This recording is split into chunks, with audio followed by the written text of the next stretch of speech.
Hello, I'd like to welcome you to one of PCS's thought leadership sessions. Today, we're going to take the opportunity to talk about the hospitality industry, the status in Thailand, and how things have been impacted by the COVID virus and the economic downturn. My name is Sebastian. I'm the Chief Operating Officer of PCS, and I'm joined today by Kun Egg. Kun Egg, would you like to introduce yourself? ครับสวัสดีครับ My name is Ayuthaporn Buranakul. I'm Executive Director of Knight Frank and also a former President of Thailand Facility Management Associations and also a Euro FM Ambassador of Thailand. Thank you, Kun Egg. For the first question, we'd like to ask you, how do you see Thailand in terms of recovery in the hospitality industry at this stage? Yes, I think after the pandemics, Thailand have pretty much lost its touring industries. So our labor shifts of our manpower it's dispersed. Right now, it's picking up since the opening of the countries again. The tourists is coming back, but the thing is that the returning or reboarding of the manpowers having the facility management is something that we have to look into it. It's picking up, by the way. So in your view, you've seen that as we went into the COVID pandemic, a lot of hotels closed or reduced their services, and as a result shedded a lot of manpower, and that manpower hasn't yet come back. Right. We talk about a recovery in terms of the hospitality industry, but have we really recovered yet? No, I don't think it's covered yet today, and it have a big impact. I think the trends of having in-house will be shift more into outsourcing, because the outsourcing of the laborers to coming back, it's much easier than having in-house to get people back into it. So I think it's at the moment, I don't think it's recovering back before the COVID, and I think that the trends have been shifting into more of that model. So what you're saying is, because there's a lot of volatility in the market, and I'd have said in my view that we're working at different speeds. So we see areas like Bangkok, which is recovering more quickly, nowhere near the levels of tourism that we saw prior to the pandemic, but compared with recent times, the occupancy level and number of guests that are staying in Bangkok has progressively increased, but we're not seeing the same extent of recovery in the provinces. We see some improvement in the areas that are close to Bangkok, but in the southern areas of Thailand, it's still very, very quiet. And you're saying that to support the management and the provision of hospitality services in the future, you see that there's an increased opportunity for outsourcing as well? Yes. Is that correct? Yes, that's correct. We've seen that in the past 1 year since the opening of the countries. Actually, we have a sandbox in Phuket. Even though Phuket itself, we have a tourist coming in, but yet the biggest tourist from China is not coming in yet. So there's a lot of volatilities in terms of uncertainties of the open and close of the hotels, how the business is going to be modeled after the pandemics. But yeah, the model of facility management in terms of the hospitalities will be definitely changed to the outsourcing. So I guess it's a way we can look at hotel management controlling risk. So yes. When you see the volatility of income, where we see there's ups and downs, outsourcing is more of a safe option. If we look traditionally at the shape of the market in Thailand, you've got Bangkok, which has pretty consistent occupancy throughout the year. But when we look at markets like Pattaya and Hua Hin, which is very much a weekend market or a national holiday weekend market, and in the south, in the resort islands, where we have high season for 6 months a year, low season for 6 months a year, there's a lot of dynamics around manpower and actually making sure resourcing is appropriate for the occupancy that exists at the hotel. And what we found is traditionally with the old model where a lot of these services are in-house and you've got a fixed manpower. There's no sort of Goldilocks solution. When there's high occupancy, there's a lot of stress on the manpower and on the teams because they're being overworked. And this also has an impact on quality. And then you also see during low season or low levels of occupancy, then we have a lot of issues where you've got more costs than you should have because you've got higher manpower than you really need. So it's very difficult to get a perfect solution when you've got these rigid models that prevent hotels from adjusting as they need to. So I guess it's going to prove quite a challenge for the market, and especially considering that as we go through COVID and hotels had to shed a lot of their manpower, a lot of those people have now left the industry and they're now found other work and perhaps they won't go back. And so when we see the demand that increases again in the future, are those people going to be available? Are they going to be willing to go back into the Because actually, last week I've been to EuroFM, the ambassadors' assemblies, and we talk about this quite a lot. There's a lot of uncertainties where the fixed models, like what you mentioned, is become a burden to a company. And as a facility management, we define that our target, ultimate goal is that to improve quality of life of the users, which means our client as well, and clients is also the user, everyone to use in the facilities, and also productivity of the core business. That's what we manage. But the thing is that when you're in a certainty and you have fixed models in-house, it's sometimes you have to work harder as we don't have manpower. It's overworked, and some of the time they don't have anything to do. This is something I think we need to look into it. I'm not sure if PCS have some models to support this situations or not. We have a number of ways in which we work for clients. It really does depend on what the requirements are. First of all, we have a long-standing background in the hospitality industry. We've been providing services for hotels for many, many years. Regrettably, during COVID, those services contracted significantly as hotels shut down, and then they no longer needed our services, but we're looking to move back when the market readjusts. Traditionally, where outsourcing has been very, very strong in the hospitality market, security. We have a lot of service, or a lot of clients where we provide security services for hotels. What has been strong with some clients, but generally the market has been very small amount of outsourcing is in housekeeping. We used to provide extensive housekeeping services before we went into COVID, and we're looking to go back again.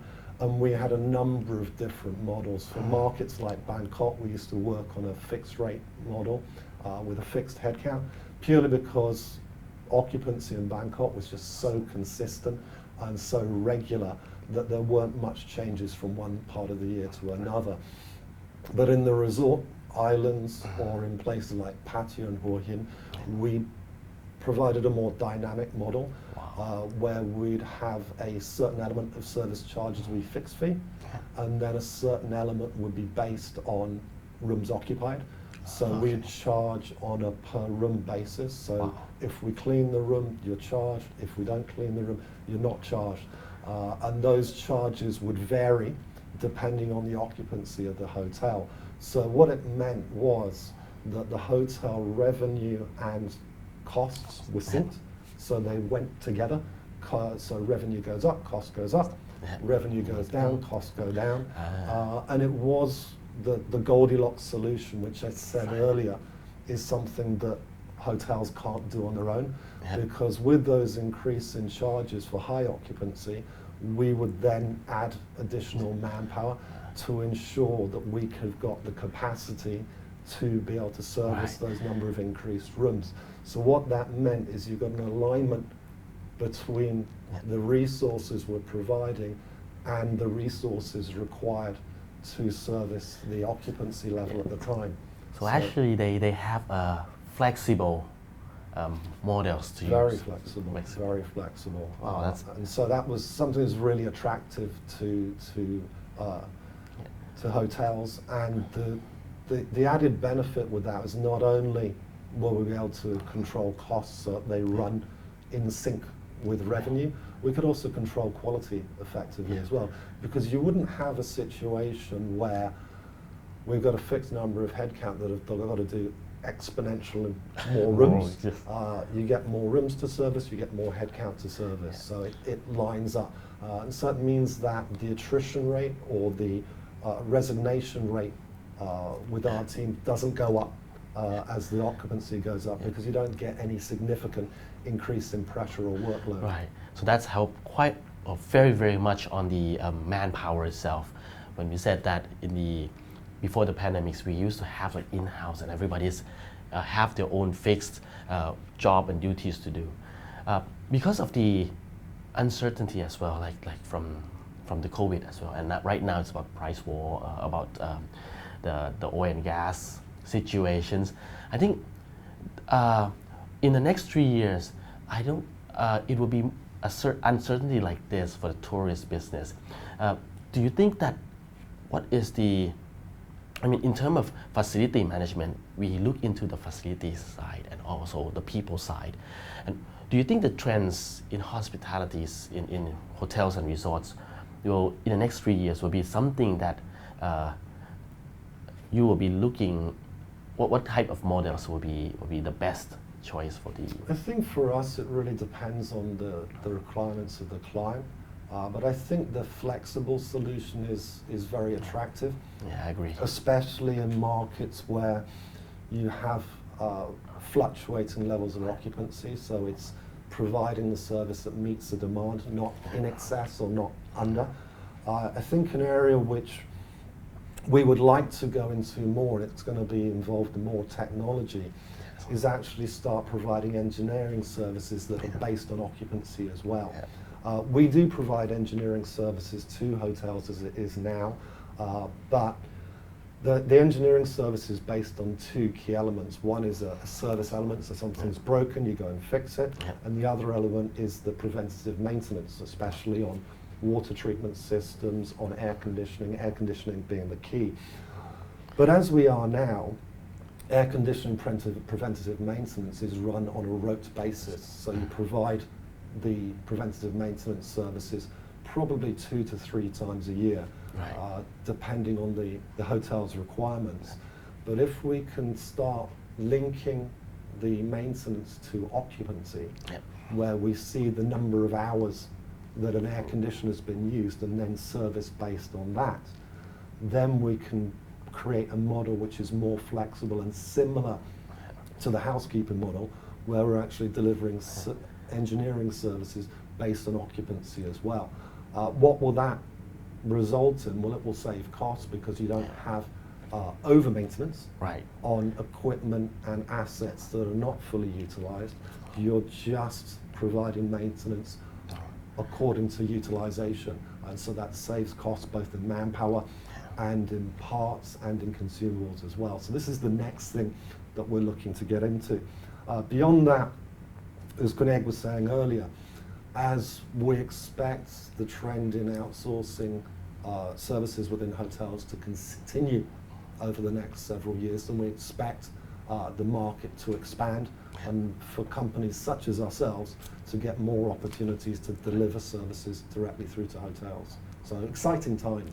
Yes, I believe that. We also talk quite a lot, in the past about what is the facility management. Normally, the core facility management is about people, place, and process. Right now, or more on the technology is coming. We've been discussing this in the EuroFM Ambassadors Assemblies last week, that the next thing is about the planet. It's about the environmental. Right now, the COP26 about ESG and sustainability. PCS, you think this will be the models as well in the futures that will be coming?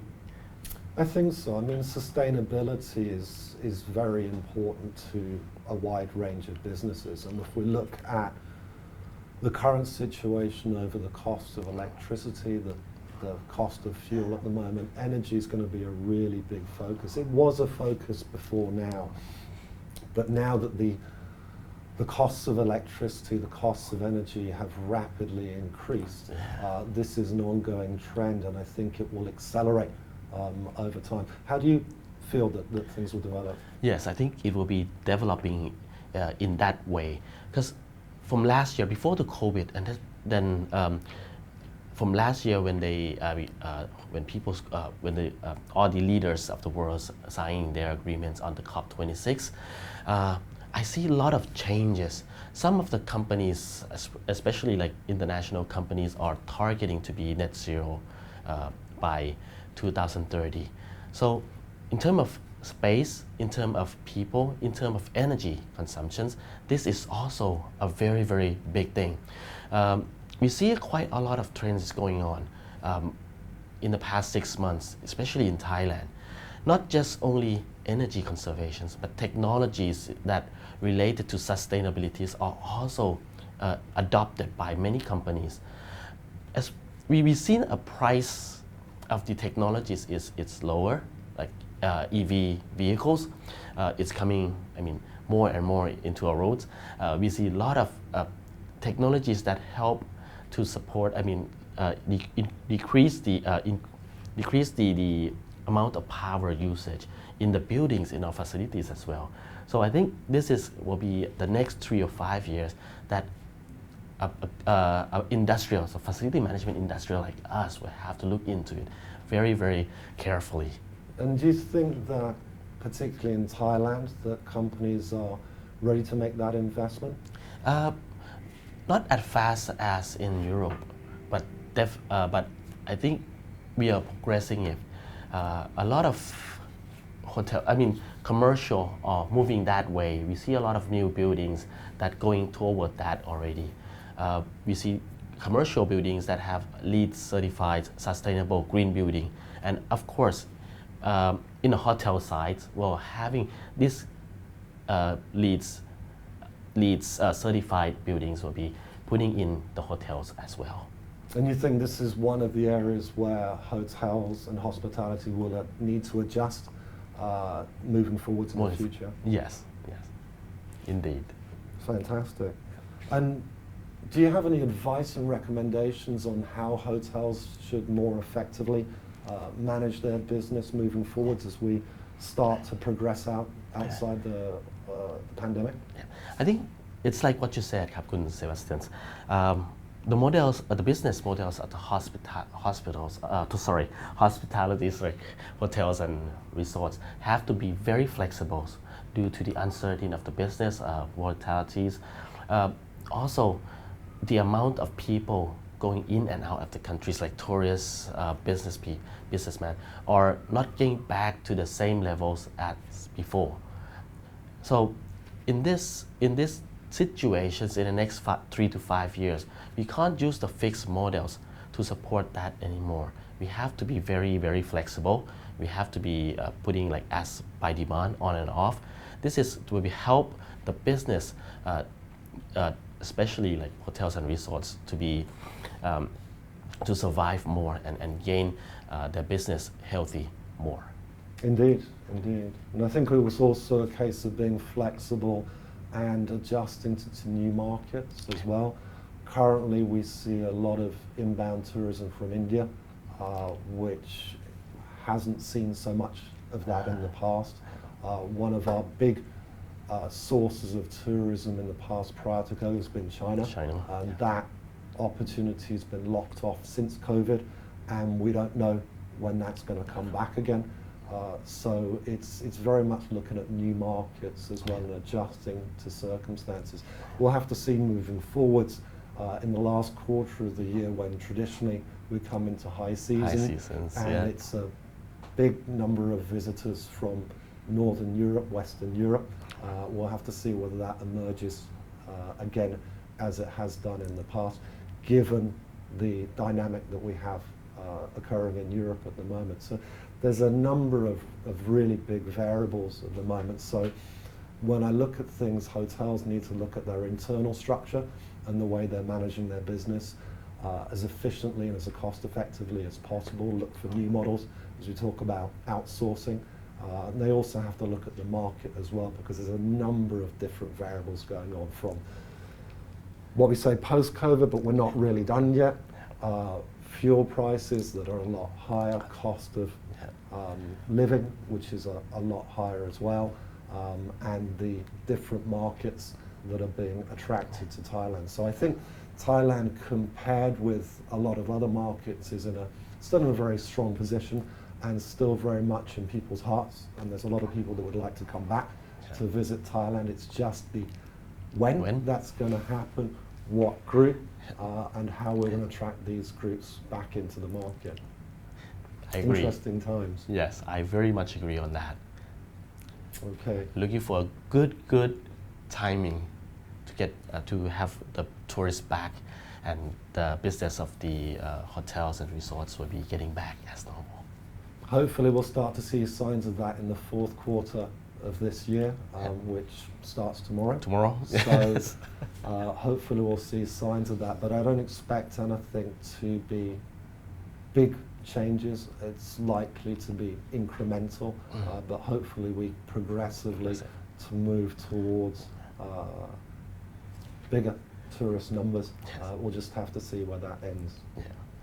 Thank you very much, Kun Egg, for joining us today for our podcast. Your insight has been invaluable. Your knowledge of the market is excellent, and I'm sure you provided a lot of useful information for our audience. Sure. I'd like to also thank you for joining us today. PCS is an integrated service provider with many years of experience in providing facilities services to a wide number of industry sectors, particularly in the hospitality market. We've spoken quite extensively today about outsourcing of janitorial services, but that's just one of a number of things we do. We also provide security services and engineering services, and we can deliver all those services to hotel and hospitality facilities. Outsourcing is going to be a question and an option that hotels increasingly look at as the labour markets tighten, as we realise moving forwards into the recovery that sourcing labour is increasingly challenging. And not only is it increasingly challenging, it's also increasingly expensive. So when you look at your options, please think of the outsourcing model as well. It's a way to control costs, ensure quality, and take away a number of the headaches that you really don't want to cope with in your business, while you focus on the higher value activities and ensuring guest satisfaction and ensuring that guests continue to come to your hotel again and again. Thank you very much for your time today. Look forward to seeing you again in one of our future PCS Thought Leadership sessions.